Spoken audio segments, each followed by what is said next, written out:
এবছরের মাধ্যমিক ও টেস্ট পরীক্ষার জন্য বাংলা ব্যাকরণ অংশ থেকে যে প্রশ্ন ও উত্তরগুলো খুবই গুরুত্বপূর্ণ, সেই গুরুত্বপূর্ণ প্রশ্ন ও উত্তর নিয়ে তোমাদের সামনে এই ভিডিওতে বলবো। তাই তোমরা এই ভিডিওটির সম্পূর্ণ অংশ জুড়ে থেকো। বাংলা ব্যাকরণের তোমাদের অধ্যায় সংখ্যা রয়েছে 4টি: কারক অকারক, সমাস, বাক্য ও বাচ্য। এই কারক অকারক, সমাস, বাক্য, বাচ্য এই 4টি অধ্যায় থেকে তোমাদের সর্বমোট 16 নম্বরের প্রশ্ন করা হয়ে থাকে। এই 16 নম্বরের মধ্যে 8টি থাকে এমসিকিউ এবং 8টি থাকে এসিকিউ। এসিকিউ অংশে সংজ্ঞা, অর্থ, ব্যুৎপত্তি নির্ণয়, এছাড়া উদাহরণ থেকে প্রশ্নোত্তর করে দেওয়া হয়ে থাকে। তাই তোমাদের এই সংজ্ঞা অংশগুলো ভালো করে পড়ার জন্য, এছাড়া এমসিকিউতেও বিভিন্ন ব্যুৎপত্তিমূলক প্রশ্ন দেওয়া হয়ে থাকে, সেগুলো পড়ার জন্য যে প্রশ্নগুলো তোমাদের প্রস্তুতি নিয়ে যাওয়া প্রয়োজন তা তোমাদের এই ভিডিওতে বলবো।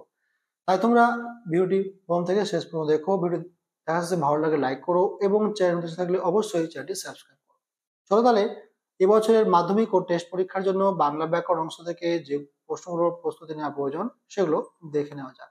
প্রথমে আমাদের যে অধ্যায়টি রয়েছে সেটি হচ্ছে কারক অকারক অধ্যায়। সেই কারক অকারক অধ্যায়ের প্রথম অংশে যেমন রয়েছে বিভক্তি। বিভক্তি কাকে বলে? যে ধ্বনি বা ধ্বনিগুচ্ছ শব্দ ও ধাতুর সঙ্গে যুক্ত হয়ে শব্দকে নামপদে এবং ধাতুকে ক্রিয়াপদে পরিণত করে তাকে বিভক্তি বলে। বিভক্তির উদাহরণ দিয়ে দিবে এ, কে, তে, রে ইত্যাদি। বিভক্তি কয় প্রকার? বিভক্তি হচ্ছে 2 প্রকার: শব্দ বিভক্তি এবং ধাতু বিভক্তি। শব্দ বিভক্তি শব্দের সঙ্গে যুক্ত হয়ে শব্দকে নামপদে পরিণত করে। ধাতু বিভক্তি ধাতুর সঙ্গে যুক্ত হয়ে ধাতুকে ক্রিয়াপদে পরিণত করে। এরপর হচ্ছে বিভক্তির ব্যুৎপত্তি কি? বিভক্তির ব্যুৎপত্তি হচ্ছে বিপূর্বক ভজ যোগ তি। বিভক্তি অর্থ কি? বিভক্তি অর্থ হচ্ছে বিভাজন বা বন্টন। বাংলায় কারকভিত্তিক সংখ্যা কটি? বাংলায় কারকভিত্তিক সংখ্যা হচ্ছে 5টি: শূন্য, এ, কে, তে, রে। এছাড়া শব্দভিত্তিক সংখ্যা হচ্ছে 8টি। এই 5টি বিভক্তির সঙ্গে রা অন্তঃস্থ যোগ করলে আমরা 8টি শব্দবিভক্তি পাবো। এ ছিল আমাদের বিভক্তি সম্পর্কিত তথ্য। রয়েছে তৃতীয় বিভক্তি কাকে বলে? যে বিভক্তি একাধিক কারকে ব্যবহৃত হয়, একাধিক কারকে পাওয়া যায় তাকে তৃতীয় বিভক্তি বলে। যেমন এ, কে, তে, এগুলো হচ্ছে তৃতীয় বিভক্তি। রয়েছে বিভক্তির কাজ কি? বিভক্তির কাজ হচ্ছে বাক্যকে কারক পদের সম্পাদনের কাজ করে এবং ক্রিয়ার কালবোধক চিহ্ন হিসেবে ব্যবহৃত হয়। এবার একটা প্রশ্ন তোমাদের করা হতে পারে যে বিভক্তিমূলক কারকগুলি কি কি? বাংলায় বিভক্তি প্রধান কারকগুলি কি কি? বাংলায় বিভক্তি প্রধান কারক হচ্ছে কর্তৃকারক, কর্মকারক, অধিকরণ কারক। অনুসর্গ প্রধান কারকগুলি কি কি? অনুসর্গ প্রধান কারকগুলি হলো করণ কারক, অবদান কারক এবং নিমিত্ত কারক। তারপর হচ্ছে শূন্য বিভক্তি কাকে বলে? শব্দ বিভক্তি যুক্ত হয়ে বাক্যে স্থান পায় তখন তাকে বলে পদ। কিন্তু বাংলায় বাক্যে বহু পদে কোনো বিভক্তি নেই, আলাদাভাবে চিহ্নিত করা যায় না, এরকম হলে তাকে বলা হয় শূন্য বিভক্তি। অর্থাৎ যে বিভক্তি বাক্যে শব্দের সঙ্গে যুক্ত হয়ে শব্দকে পদে পরিণত করে ঠিকই, কিন্তু নিজে অপ্রকাশিত অবস্থা থাকে, তাকে শূন্য বিভক্তি বলে। এ হচ্ছে আমাদের বিভক্তি সম্পর্কিত গুরুত্বপূর্ণ প্রশ্ন। তারপরে এবার রয়েছে অনুসর্গ। যে অনুসর্গ অন্যনামগুলি কি কি? অনুসর্গের অনামগুলি হলো পরসর্গ, কর্ম প্রবচনীয়, সম্বন্ধীয়। অনুসর্গের ব্যুৎপত্তি কি? অনুসর্গের ব্যুৎপত্তি হচ্ছে অনুপূর্বক সৃজযোগ অ।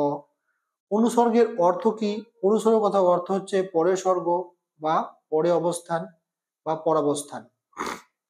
এছাড়া প্রশ্ন হতে পারে অনুসর্গ ও বিভক্তির মধ্যে একটি পার্থক্য। যেহেতু প্রশ্নের মান একটি দেওয়া হয়ে থাকে তাই হয়তো প্রশ্ন আসতে পারে যে একটি পার্থক্য লেখো।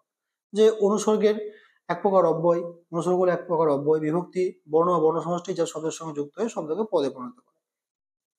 এবার রয়েছে অনুসর্গ কয় প্রকার ও কি কি? অনুসর্গ হচ্ছে 2 প্রকার: শব্দজাত অনুসর্গ এবং ক্রিয়াজাত অনুসর্গ। এটি হচ্ছে শব্দের প্রকার অনুসারে।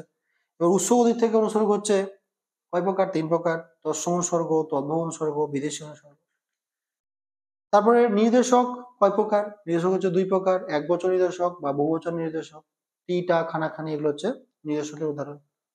এরপর হচ্ছে কারক কাকে বলে?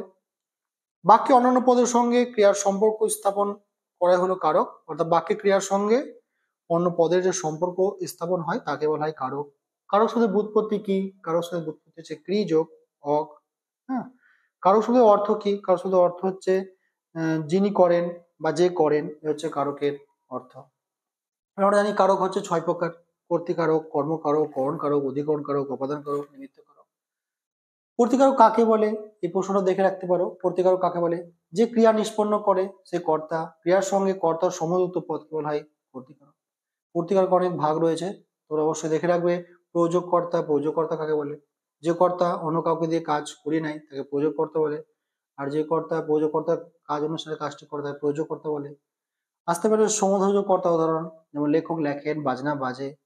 নিরপেক্ষকর্তা কাকে বলে?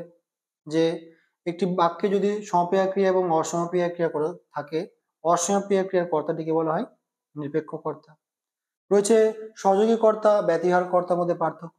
যে কর্তা মধ্যে ক্রিয়ার সমন্বয় ভাব থাকে বা মিলন থাকে তাকে বলা হয় সহযোগী কর্তা, আর যে কর্তার মধ্যে ঝগড়া বিবাদ ইত্যাদি যুক্ত থাকে তাকে বলে ব্যতিহার কর্তা। উদাহরণ আসতে পারে মাইজি ঝগড়া করে, এটা হচ্ছে তোমার ব্যতিহার কর্তা, আর মাইজি কাজ করে, এটা হচ্ছে সহযোগী কর্তা। আসতে পারে অনুক্ত কর্তা উদাহরণ, বা কোনটি অনুক্ত কর্তা বা কর্মকর্তৃবাচ্যের কর্তাকে কি কর্তা বলে? কর্মকর্তৃবাচ্যের কর্মকর্তৃবাচ্য না, যে ভাব বাচ্চের কর্তাকে কি করতে বলে, বা কোনো বাচ্চার কর্তাকে কি করতে বলে? অনুক্ত কর্তা বলে। উদাহরণ দিয়ে দিয়ে মহাশয়ের থাকা হয়। এগুলো রয়েছে। প্রশ্ন এছাড়া কর্মকারকের উদাহরণ হিসেবে আসতে পারে মুখ্য কর্ম, গৌণ উদাহরণ দাও, যে কোনটি মুখ্য কর্ম কোনটি গৌণ কর্ম। যেমন মা শিশুকে চাঁদ দেখায়, এখানে চাঁদ হচ্ছে মুখ্য কর্ম, শিশুকে হচ্ছে গৌণ কর্ম। এটি কর্মকর্তৃবাচ্যের কারক উদাহরণ দাও, যেমন পাখা ঘোরে, হ্যাঁ, বা জল পড়ে। এছাড়া সমালোচক কর্ম উদাহরণ দাও, যে কি খেলায় না খেললো, কি হাসি না হাসলো, এটা হচ্ছে কর্ম উদাহরণ। কর্মে বিপসা উদাহরণ, অর্থাৎ একটি কর্মবাচক পদের মধ্যে যদি একই কর্মবাচক পদ দুবার অবস্থান করে তাকে কর্ম বিপসা বলে। যেমন জনজনে বলে দাও, জনজনে, এগুলো হচ্ছে কর্ম বিপসা উদাহরণ। তারপরে করণ কারক কাকে বলে? বাক্যে কর্তা যার দ্বারা ক্রিয়া সম্পাদন করে তাকে বলে করণ কারক। করণ কারক উদাহরণ, যন্ত্রনাত্মক কর উদাহরণ কি হবে? যে বটিতে মাছ কাটলো, তিনি কাঁটা দিয়ে কাটা তুললেন। সমালোচক কর উদাহরণ, কি বাঁধনা বেঁধেছি, কি জ্বালাই জ্বলেছি। করণে বিপসা উদাহরণ, যে ফুলে ফুলে সজ্জিত, ফুলে ফুলে দ্বারা। এই যে সমাহতকরণ, করণে বিপসা, যন্ত্রনাত্মকরণ, লক্ষণাত্মকরণ, পৈতায় বামন চিনি শিকারেতে, পৈতায় বামন চিনি শিকারে চিনি গোপেতে রাজপুত, এটা উদাহরণগুলো দেখে রাখবে। নিমিত্ত কারক সেভাবে গুরুত্বপূর্ণ নয়, তবু তারা দেখে রাখতে পারো নিমিত্ত কারকের জন্য কি কি অনুসর্গ ব্যবহৃত হয়, বা নিমিত্ত কারক কি করে চিনবে, জন্য, উদ্দেশ্য, নিমিত্ত, এগুলো হলে নিমিত্ত কারক ব্যবহৃত হয়। অবদান কারক মূলত ভাগগুলো দেখে নেবে, যে স্থানবাচক অবদান ধরনের কি, যে ছাদ থেকে জল পড়ে। দূরত্ববাচক অবদান কি, যে মালদা থেকে ফারাক্কা থেকে মালদা যেতে 8 ঘন্টা লাগে। তারতবাচক কি, নাই মারছে কানামা হলো, এগুলো দেখে রাখবে। অধিকরণ কারক কাকে বলে, বা অধিকরণ কারক উদাহরণ কি? স্থান অধিকরণ উদাহরণ দাও, কোনো স্থানে যখন কোনো ঘটনা ঘটেছে সেটা স্থানাধিকরণ। কালাধিকরণ, কোনো সময়ের সাপেক্ষে যখন ঘটবে তখন সেটা সময়াধিকরণ। আর কোনো বিষয়ের সময় যদি থাকে সেটা বিষয়াধিকরণ। এ হচ্ছে তোমাদের কারকের মূলত ভাগ। আরেকটি প্রশ্ন আসে অকারক থেকে, যে অকারক কয় প্রকার ও কি কি? এই প্রশ্নটি খুব গুরুত্বপূর্ণ। অকারক হচ্ছে 2 প্রকার, সম্বন্ধ পদ এবং সম্বোধন পদ। হ্যাঁ, বা সম্বন্ধ পদের উদাহরণ দাও, এরা প্রশ্ন করা হয়ে থাকে। যে সম্বন্ধ পদের নিজস্ব বিভক্তি কি? সম্বন্ধ পদের নিজস্ব বিভক্তি হচ্ছে শূন্য বিভক্তি। এই যে কারক অকারক সম্পর্কে এই তথ্যগুলো মূলত একটু দেখে রাখবে। এরপর আমরা বাক বা সমাজ সম্পর্কে জেনে নেব। সমাসের কোন তথ্যগুলো তোমাদের দেখে নেওয়া প্রয়োজন সেগুলো দেখে রাখবো। যে সমাস, এই যে অধ্যায়টি রয়েছে এটি অনেকটা বড় অধ্যায়, এখান থেকে সাজেশন দেওয়াটা অনেকটা চালাকি বলা যেতে পারে না। তাও তোমাদের বলবো যে প্রশ্ন দেখে রেখো, যে সমাস কাকে বলে। খুবই গুরুত্বপূর্ণ প্রশ্ন, সমাস কাকে বলে? পরস্পর অর্থ সম্যুক্ত 2 বা ততোধিক পদ যখন এক পদে পরিণতি লাভ করে তখন তাকে সমাস বলে। একটা উদাহরণ দিয়ে দেবে, যে মৌ সংগ্রহ করে যে মাছি, মৌমাছি। হ্যাঁ, এখানে মৌ ও মাছি শব্দটি পরস্পর আবদ্ধ হয়ে এক নতুন শব্দ মৌমাছি গঠিত হয়েছে। সমাস শব্দের অর্থ কি? সমাস শব্দের অর্থ হচ্ছে সংক্ষেপ বা একপদীকরণ বা সংক্ষিপ্তকরণ। সমাস শব্দের ব্যুৎপত্তি কি? সমাস শব্দের ব্যুৎপত্তি হচ্ছে সমপূর্বক অর্জ ক। সমাসের কাজ কি? সমাসের কাজ হচ্ছে ভাষার শব্দবাহুল্য বর্জন করে ভাষাকে সংক্ষিপ্ত করা, বিনগ্ধ করা, নতুন নতুন শব্দ সৃষ্টি করা। সমাস ও সন্ধির মধ্যে একটি পার্থক্য লেখো, এই প্রশ্নটি বারবার পরীক্ষায় দেওয়া হয়ে থাকে। সমাস ও সন্ধির মধ্যে পার্থক্য: সমাস হলো 2 বা ততোধিক শব্দের মিলন, সন্ধি হলো ধ্বনির মিলন। উদাহরণ দিয়ে দিলে, সমাসের ক্ষেত্রে অর্থের অসঙ্গতি ঘটে, সন্ধির অর্থের সঙ্গতি ঘটে। এবার রয়েছে সমাস প্রক্রিয়াগুলি কি কি? সমাস প্রক্রিয়া রয়েছে সমস্ত পদ, ব্যাস বাক্য, বিগ্রহ বাক্য বা সমস্যমান পদ। সমস্যমান পদ কয় প্রকার ও কি কি? সমস্যমান পদ হচ্ছে 2 প্রকার, পুরোপদ আর পরপদ। বা পুরোপদ কাকে বলে? ব্যাস বাক্যের মধ্যে বা সমাসান পদের প্রথম পদটি বলে পুরোপদ, শেষের পদটি বলে পরপদ। হ্যাঁ, এগুলো দেবে।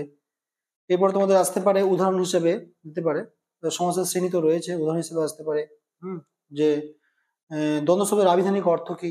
দ্বন্দ্ব শব্দের আবিধানিক অর্থ হলো মিলন। এই প্রশ্নটা খুব গুরুত্বপূর্ণ। বা দ্বন্দ্ব শব্দের প্রচলিত অর্থ কি? দ্বন্দ্ব শব্দের প্রচলিত হচ্ছে ঝগড়া, বিবাদ, কলহ। দ্বন্দ্ব শব্দের ব্যাকরণ সম্মত অর্থ কি? দ্বন্দ্ব শব্দের ব্যাকরণ সম্মত অর্থ হচ্ছে যুগ্ম বা জোড়া। উদাহরণ চাইতে পারে যে সমর্থক দ্বন্দ্ব উদাহরণ দাও। প্রথমত সমর্থক দ্বন্দ্বের সংজ্ঞাটি তোমাদেরকে ভালো করে বুঝে নিতে হবে, যে এখানে দুটি পদের, পুরোপদ আর পরপদ দুটি পদের অর্থ সমান বোঝাবে, তাকে সমর্থক দ্বন্দ্ব বলে। যেমন চালাক চতুর, মাথা মুন্ডু, ছায় ভস্য। বিপরীত উদাহরণ দাও, দিন রাত, ধনী গরিব, হাসি কান্না ইত্যাদি। মিলনার্থ উদাহরণ দাও, যেমন জায়াপতি, লবকুশ, রাধাকৃষ্ণ, এগুলো হচ্ছে মিলনদ্বন্দ্ব। সহচর দ্বন্দ্ব উদাহরণ দাও, যেমন একটার সঙ্গে আর একটা চলে আসে, সর্দি কাশি, থানা পুলিশ, কাগজ কলম। ঠিক আছে, এগুলো হচ্ছে তোমার সহচর দ্বন্দ্ব। বহুপদময় দ্বন্দ্ব, যেখানে দুয়ের বেশি পদ থাকবে, যেমন তেল নুন নকরি, স্বর্গমর্ত পাতাল, এগুলো হচ্ছে বহুপদময় উদাহরণ। বিকারজ দ্বন্দ্বের দ্বন্দ্ব বা অনুকার দ্বন্দ্ব, যেখানে পুরোপদের অর্থ থাকলেও পরপদের কোনো অর্থ বোঝাবে না, সেটা হচ্ছে তোমার বিকারজাত বা অনুকার দ্বন্দ্ব। যেমন জল টল, ভাত টাত, এগুলো। এই উদাহরণগুলো দেখে রাখবে মূলত। রয়েছে দ্বিগু সমাস। দ্বিগু সমাসের দ্বিগু শব্দের অর্থ কি? দ্বিগু শব্দের অর্থ হলো দুটি গরুর বিনিময়ে কেনা বা দুটি গরুর সমাহার। দ্বিগু সমাস কয় প্রকার? দ্বিগু সমাস দুই প্রকার, তদ্ধিজাত দ্বিগু বা সমাহার দ্বিগু। হ্যাঁ, তদ্ধিজাত দ্বিগু উদাহরণ কি? তদ্ধিজাত দ্বিগু হচ্ছে একটি গরুর বিনিময়ে কেনা বা দ্বিমাতার পুত্র দ্বৈমাতুর। সমাহার দ্বিগু উদাহরণ কি? চৌরাস্তার সমাহার বা সপ্তঋষির সমাহার, এগুলো হচ্ছে সমাহার দ্বিগু উদাহরণ। হ্যাঁ, রয়েছে তৎপুরুষ সমাস। তৎপুরুষ সমাস কাকে বলে? যে সমাসে অবশ্যই পরপদের অর্থ প্রাধান্য পায়, পূর্বে থাকা বিভক্তি, অনুসর্গ ইত্যাদি লুপ্ত হয়, তাকে বলা হয় তৎপুরুষ সমাস। তৎপুরুষ শব্দের অর্থ কি? তৎ প্রিযকুশ, তৎপুরুষ শব্দের ব্যুৎপত্তি কি? তৎপূর্বক প্রিযকুশ, অর্থ হচ্ছে তার পুরুষ বা তস্য পুরুষ। এবার এই তৎপুরুষের উদাহরণগুলো দেখে রাখতে পারো, যে বধূকে বরণ, বধূ বরণ, এটা কোন তৎপুরুষ উদাহরণ? কর্ম তৎপুরুষ উদাহরণ। বা স্নেহ দ্বারা অন্ধ, স্নেহান্ধ, এটি কোন তৎপুরুষ উদাহরণ? এটা হচ্ছে করণ তৎপুরুষ উদাহরণ। অপাদান তৎপুরুষ উদাহরণ, জন্ম থেকে অন্ধ, জন্মান্ধ। এগুলো দেখে রাখবে। সর্বোপরি তৎপুরুষ সমাসের মধ্যে যেমন একটা প্রশ্ন খুবই গুরুত্বপূর্ণ দেওয়া হয়ে থাকে, যে উপপদ তৎপুরুষ সমাস কাকে বলে বা কৃদন্ত পদ কাকে বলে? এই প্রশ্নটি বারে বারে দেওয়া হয়ে থাকে। উপপদ শব্দের অর্থ সমীপবর্তী পদ বা নিকটে অবস্থিত পদ। কৃদন্ত পদের পূর্বে যেটি বসে সেইটি হলো উপপদ। ধাতুর পরে কৃৎপ্রত্যয় যুক্ত হয়ে যে পদটি গঠিত হয় তাহলে কৃদন্ত পদ। উপপদের সঙ্গে কৃদন্ত পদের মিলনে যে সমাস গঠিত হয় তাকে বলা হয় তৎপুরুষ সমাস। অর্থাৎ উপপদের সঙ্গে কৃদন্ত পদের মিলনে যে সমাস গঠিত হয় তাকে বলা হয় উপপদ তৎপুরুষ সমাস। যেমন পঙ্কে জন্মে যা পঙ্কজ, হ্যাঁ, অরিকে দমন করে যে অরিন্দম। আসতে পারে যে বহুব্রীহি কথাটির অর্থ কি? বহুব্রী কথাটির অর্থ কি?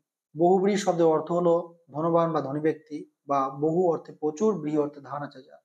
ঠিক আছে, আমরা জানি বহুব্রী সমাসে কোন পদে অর্থ প্রাধান্য পাই? বহুব্রী শব্দে আমরা বলতে পারি বহুব্রী শব্দের অর্থ হচ্ছে অন্য পদে অর্থ প্রাধান্য পাই। তোদের এই যে অর্থে প্রাধান্য ভিত্তিতে সমাসকে চেনার জন্য একটা ছড়া রয়েছে, যেমন দ্বন্দ্বে উভয় পদ প্রধান, দ্বিতকে পরপদের গান। বহুব্রীতে অন্য পদ পাই, অব্যয়ীতে পুরোপদের গান গাই। অর্থাৎ দ্বন্দ্ব সমাসে উভয় পদ, পুরোপদ আর পরপদ দুটি পদে প্রাধান্য পায়। দ্বিতকে পরপদের গান, দ্বি অর্থে দ্বিগু, ত অর্থে তৎপুরুষ আর ক অর্থে কর্মধারয়, এই তিনটি সমাসে পরপদের অর্থ প্রাধান্য পাচ্ছে। রয়েছে বহুব্রীতে অন্য পদ পায়, যেখানে পুরোপদ আর পরপদ কোনটি প্রাধান্য না পেয়ে অন্য একটি পদের অর্থকে বোঝাবে। যেমন বিনা পানি, এই কথাটির মধ্যে বিনা অর্থাৎ বাদ্যযন্ত্র, পানি অর্থাৎ হাত, কোনটি অর্থ প্রাধান্য না পেয়ে আমরা বিনা পানি নামক সরস্বতী দেবীকে প্রাধান্য দিয়ে থাকি। এই জন্য বহুব্রীতে বলছে অন্য পদ প্রাধান্য পায়। আর অব্যয়ীতে পুরোপদের গান গায়, যেখানে পুরোপদটি বেশি গুরুত্বপূর্ণ, সেটা হচ্ছে অব্যয়ী সমাস। বাকি যেগুলো সমাস রয়েছে, যেমন বাক্যাশ্রয়ী সমাস, অলোপ সমাস, এগুলো পদের অর্থের প্রাধান্য ভিত্তিতে নয়, এগুলো মানে আলাদা শ্রেণীতে পড়ে। এবার বহুব্রী সমাসের উদাহরণ হিসেবে তোমরা দেখতে পারো সংখ্যাবাচক বহুব্রী সমাস কাকে বলে। সংখ্যাবাচক বহুব্রী সমাস কাকে বলে, বা মধ্যপদলোপী বহুব্রী সমাসের উদাহরণ দাও, এগুলো দেখে রাখবে। হ্যাঁ, সংখ্যাবাচক বহুব্রী সমাস অবশ্যই সামনে একটা সংখ্যা থাকবে, যেমন দশানন। সংখ্যাবাচক বহুব্রী সমাস দশানন যার। রয়েছে কর্মধারয় সমাস। কর্মধারয় সমাস চিনব কি করে? যে ব্যাস বাক্যের মধ্যে পদে যে নয় রূপ এসে থাকলে কর্মধারয় সমাস হয়। হ্যাঁ, কর্মধারয় সমাসের সংস্কৃত নাম কি? কর্ম চৌষ ধারস্য। কর্মধারয় সমাস দুটি বৈশিষ্ট্য কি? ক্রমজাত সমাসে পরপদের অর্থ প্রাধান্য পায় আর ক্রমজাত সমাসের তুলনাকে বোঝায়। এই ক্রমজাত সমাস কয় প্রকার? এই ক্রমজাত সমাস হচ্ছে মূলত 5 প্রকার: সাধারণ ক্রমজাত সমাস, মধ্যপদবী ক্রমজাত সমাস, উপমান ক্রমজাত সমাস, উপমিত ক্রমজাত সমাস এবং রূপক কর্মধারয় সমাস। মধ্যপদবী ক্রমজাত সমাস উদাহরণ কি? যে মৌ সংগ্রহকারী মাছি সংসার মৌমাছি, সিংহ চিহ্নিত আসন সিংহাসন, এগুলো হচ্ছে মধ্যপদবী ক্রমজাত সমাস উদাহরণ। আসতে পারে যে উপমান আর উপমিত পার্থক্য খুবই গুরুত্বপূর্ণ। উপমান আর উপমিত ক্রমজাত সমাসের পার্থক্য, এই প্রশ্নটি খুবই গুরুত্বপূর্ণ, এটা তোমরা দেখে রাখতে পারো। এছাড়া রূপক ক্রমজাত সমাস উদাহরণ কি? জ্ঞান চক্ষু, জ্ঞান রূপ চক্ষু, মন মাঝি, মন রূপ মাঝি। এই প্রশ্নগুলো একটু বারে বারে দেখে রাখবে। হ্যাঁ, ব্যাকরণ অংশ থেকে সাজেশন দেওয়া মানে সেগুলোই আসবে এটা বলা ভুল। ব্যাকরণ অংশ তোমাকে বারবার প্র্যাকটিস করতে হবে এবং প্রথম থেকে ব্যাকরণ অংশটা অভ্যাস করা প্রয়োজন। এই শেষ লগ্নে এসে প্রশ্নগুলো একটু ঝালিয়ে নাও, ঝালিয়ে নিলেই হবে। তবে ব্যাকরণ অংশ প্রথম থেকেই একটু ভালো করে পড়া প্রয়োজন। এরপর আমরা দেখে নেব যে বাক্য যে অধ্যায়টি রয়েছে সেই বাক্য অধ্যায় থেকে কোন প্রশ্নগুলো দেখে যাব বা যাবে। বাক্য কাকে বলে? যে পদ বা পদ সমষ্টি দ্বারা কোন বিষয়ে বক্তার মনের ভাব সম্পূর্ণ প্রকাশ পায় সেই পদ বা পদ সমষ্টি বলে বাক্য। যেমন আমি দশম শ্রেণীতে পড়ি, এই দশম শ্রেণীতে পড়ি, এই যে বাক্যটি রয়েছে এখানে 10টি তোমার 4টি শব্দ বা পদ রয়েছে, 4টি শব্দ বা পদ যুক্ত একটি বাক্য গঠিত হয়েছে এবং মনের ভাব সম্পূর্ণ প্রকাশিত হচ্ছে, তাই এটি হচ্ছে বাক্য। ঠিক আছে, বাক্য শব্দের ব্যুৎপত্তি কি? বাক্য শব্দের ব্যুৎপত্তি হচ্ছে বজ্রজ এবং বাক্য এবং বাচ্যর ব্যুৎপত্তি একই, বজ্রজ। ঠিক আছে, বাক্য শব্দটির অর্থ কি? বাক্য শব্দের অর্থ হচ্ছে মানে বলার যোগ্য, যেটা বলার যোগ্য সেটাই বাক্য। তাহলে বাক্য নির্মাণের প্রয়োজনীয় শর্তগুলি কি কি? বাক্য নির্মাণের প্রয়োজনীয় শর্ত হচ্ছে আকাঙ্ক্ষা, যোগ্যতা, আসক্তি। প্রশ্ন হতে পারে মানে আকাঙ্ক্ষা পূর্ণ হয়নি এমন একটি বাক্য বলো। যেমন বনে থাকে, একটা জানার আকাঙ্ক্ষা থেকে যাচ্ছে, তাহলে বাক্য হবে না। বনে থাকে বাঘ, জলে থাকে তো পূর্ণ হয়নি মাছ। তারপর রয়েছে যোগ্যতা কাকে বলে? যে বাক্যের মধ্যে যে শব্দগুলো বসবে সেই শব্দগুলো যেন একটা যোগ্যতা থাকে। আমি বলতে পারি না যে সূর্য উত্তরে ওঠে, উত্তরের পথটা এই বাক্যে বসার যোগ্য নয়, তাহলে সূর্য পূর্বে ওঠে। ঠিক আছে, আসক্তি কাকে বলে? আসক্তি কথার অর্থ কি? আসক্তি কথার অর্থ হচ্ছে নৈকট্য বা নিকট্যে থাকার ভাব। অর্থাৎ বাক্যের মধ্যে গঠিত যে পদগুলো বসবে সেই পদগুলো বসার জন্য ব্যাকরণ সম্মতভাবে একটা নিয়ম রয়েছে। কি কি? এসবি, অর্থাৎ কর্তা কর্ম ক্রিয়া, এটা এইভাবে বসবে ব্যাকরণ সম্মত হবে। ঠিক আছে, কবিদের বা লেখকদের কথা বললে চলবে না, ব্যাকরণ সম্মত যদি বাক্যটিকে আবার শুদ্ধ করতে হয় তাহলে সে বাক্যের নিয়ম হবে এসবি, অর্থাৎ কর্তা কর্ম ও ক্রিয়া। এইভাবে যদি সেই বাক্যটি গঠিত না হয় তবে সেটা বাক্য হিসাবে গণ্য হবে না, বাক্য হিসাবে তাকে মানা হবে না। এবার এই উদ্দেশ্য বিধেয় কাকে বলে? বাক্যের কটি অংশ কি কি? বাক্যের দুটি অংশ, উদ্দেশ্য বিধেয়। ঠিক আছে, বাক্যের কোন অংশটি উদ্দেশ্য? বাক্যের যে অংশে কর্তা অবস্থান করে তাকে বলে উদ্দেশ্য, আর কর্তা সম্পর্কে যেটি বলা হয় সেটা হচ্ছে বিধেয়। যেমন রাম বনে খেলা করে, এখানে রাম হচ্ছে উদ্দেশ্য আর বনে খেলা করে সেটা হচ্ছে বিধেয়। উদ্দেশ্য কয় প্রকার? উদ্দেশ্য দুই প্রকার, স্বর উদ্দেশ্য, সম্প্রসারিত উদ্দেশ্য। বিধেয় কয় প্রকার? বিধেয় দুই প্রকার, স্বর উদ্দেশ্য, স্বর বিধেয়, সম্প্রসারিত বিধেয়। যখন উদ্দেশ্য সম্পর্কে একটি শব্দে বলা হবে সেটা হচ্ছে স্বর উদ্দেশ্য, আর একের বেশি বলা হবে তখন হচ্ছে সম্প্রসারিত উদ্দেশ্য। ঠিক আছে, রাম বনে খেলা করে, রাম হচ্ছে উদ্দেশ্য, স্বর উদ্দেশ্য, কিন্তু গ্রামের প্রধান রাম বনে খেলা করে, তাহলে হচ্ছে এই গ্রামের প্রধান রামটা হচ্ছে সম্প্রসারিত উদ্দেশ্য। ক্রিয়ার ক্ষেত্রেও তাই, আমি খাই, আমি খাই, এই খাইটা হচ্ছে বিধেয়, এটা সরল বিধেয়। যে আমি গরম গরম ভাত খাই, এই যে গরম গরম ভাত খাই এটা যুক্ত হলো, এটা হচ্ছে সম্প্রসারিত বিধেয়। এবার হচ্ছে বাক্য কয় প্রকার কি কি, অর্থাৎ গঠনগত দিক থেকে বাক্য কয় প্রকার কি কি? বাক্য এমনি দুই প্রকার, গঠনগত দিক থেকে আর অর্থ দিক থেকে। গঠনগত দিক থেকে বাক্য কয় প্রকার? গঠনগত দিক থেকে বাক্য হচ্ছে 3 প্রকার, সরল বাক্য, জটিল বাক্য, যৌগী বাক্য। ঠিক আছে, এছাড়া মিশ্র বাক্য নামে 1 প্রকার বাক্য রয়েছে, চাইতে পারে মিশ্র বাক্যের উদাহরণ দাও। অর্থ দিক থেকে বাক্য কয় প্রকার ও কি কি? কয় প্রকার কি কি মূলত এত বড় প্রশ্ন দেওয়া হয়ে থাকে না, তো তোমরা জেনে রাখবে। ঠিক আছে, বা এভাবে টু টু ভাবে আসতে পারে, ভেঙে ভেঙে আসতে পারে যে নিজস্ব বাক্য কয় প্রকার ও কি কি? নিজস্ব বাক্য হচ্ছে 2 প্রকার, আবাচক আর নাবাচক। প্রশ্ন বাক্য কয় প্রকার? 2 প্রকার, হানাবাচক আর বস্তুবাচক। অনুবাচ্য বাক্য কয় প্রকার? বর্তমান অনুজ্ঞা আর ভবিষ্যৎ অনুজ্ঞা। ঠিক আছে, বা বলতে পারে যে আবশ্যক বাক্যের আরেক নাম কি? বিশ্বাসবোধক বাক্য। শর্ত সাপেক্ষ বাক্যের আরেক নাম কি? কার্যকারণাত্মক বাক্য। এগুলো দেখে রাখবে। বা একটা প্রশ্ন দিতে পারে যে যেটি গঠনগত দিক থেকে অর্থ বাক্য, গঠনগত একটি বাক্য যেটি জটিল বাক্য আবার একাধারে সেটা অর্থগত বাক্য হতে পারে, অর্থাৎ গঠনগত দিক থেকে একটি বাক্য যেটি আবার অর্থগত দিক থেকেও হতে পারে, সেটা কি? শর্ত সাপেক্ষ বাক্য। ঠিক আছে, কারণ আমরা শর্ত সাপেক্ষ বাক্যে দেখি যখন তখন যেহেতু শুধু যারা বসে, যদি তুমি আসো তবে আমি যাবো, একটা শর্ত আরোপিত হচ্ছে। এটি যেমন একাধারে জটিল বাক্য গঠনের দিক থেকে, আবার এটি আবার শর্ত সাপেক্ষ বাক্য। তো এই হলো যে বাক্যের শ্রেণী বা বাক্যের উদাহরণ। বা চাইতে পারে একটি বাক্য উদাহরণ, সন্দেহসূচক বাক্য উদাহরণ। কি আছে সন্দেহসূচক বাক্য কোনগুলো? যে বাক্যের মধ্যে যদি হয়তো বোধ হয় এই বাক্যগুলো বসবে, সেটা হচ্ছে তোমার সন্দেহসূচক বাক্য। এই বাক্য পরিবর্তন করার সময় অবশ্যই খেয়াল রাখবে যে যখন তোমরা প্রশ্নবোধক বাক্যে রূপান্তর করছো, অবশ্যই সেই বাক্যের শেষে জিজ্ঞাসা দিয়ে দেবে। আর যখন বিশেষণ বাক্যে পরিবর্তন করবে তখন অবশ্যই বিশেষণ চিহ্ন দেবে। বা শর্ত সাপেক্ষ বাক্যের একটি উদাহরণ দেখাও। পরিশ্রম করলে তবে সাফল্য পাওয়া যায়। এ হলো বাক্য। এবং শেষ অধ্যায় বাচ্য, খুব ছোট চ্যাপ্টার। বাচ্য, বাচ্য কাকে বলে? বাক্যে ক্রিয়াপদের যে প্রকাশভঙ্গি দ্বারা কর্তা কর্ম ক্রিয়ার ভাবের পদ প্রচিত হয় তাকে বলা হয় বাচ্য। বাচ্য শব্দের ব্যুৎপত্তি কি? উত্তর হচ্ছে বদ যোগ জ। বাচ্য শব্দের উৎস কি? বদ যোগ জ। বাক্য কয় প্রকার ও কি কি? বাক্য হচ্ছে দুই প্রকার, কর্তৃবাচ্য, পরবাচ্য এবং ভাববাচ্য। কর্তৃবাচ্য কাকে বলে? যে বাচ্চে কর্তৃপদ প্রাধান্য লাভ করে কিংবা ক্রিয়া কর্তার অনুগামী হয় তাকে কর্তৃবাচ্য বলে। হ্যাঁ, এগুলো দেখে রাখবে। তারপরে পরবাচ্য উদাহরণ দাও, যে তার শ্রুত হলো বা সে শুনলো। ভাববাচ্য কাকে বলে? যে বাচ্চা কর্তা বা কর্ম নয়, ক্রিয়ার ভাব প্রাধান্য পায় তাকে ভাববাচ্য বলে। ভাববাচ্য দুটি বৈশিষ্ট্য কি? ভাববাচ্যে র এর বিভক্তি যুক্ত হয়। এটি কর্মকর্তৃবাচ্য উদাহরণ দাও। ঘুড়ি ওড়ে, বাঁশি বাজে। বা প্রশ্ন আসতে পারে যে কোন বাচ্চার বাচ্চান্তর হয় না? উত্তর হবে কর্মকর্তৃ বাচ্চার বাচ্চান্তর হয়। এই বাচ্য সম্পর্কিত এই প্রশ্নগুলো তোমাভাবে দেখে রাখবে। এই ছিল তোমাদের মাধ্যমিক ও টেস্ট পরীক্ষার জন্য বাংলা ব্যাকরণ অংশ থেকে গুরুত্বপূর্ণ প্রশ্ন ও তার উত্তর সম্পর্কিত আলোচনা। তোমাদের এই ধরনের প্রশ্নোত্তরমূলক ভিডিও আর কোন বিষয়ের উপর চাই, অর্থাৎ বাংলা কোন অধ্যায় বা কোন লেসনের উপরে চাই তা আমাকে জানিও। দেখা হচ্ছে পরবর্তী কোনো ভিডিও নিয়ে। সকলে ভালো থেকো, সুস্থ থেকো।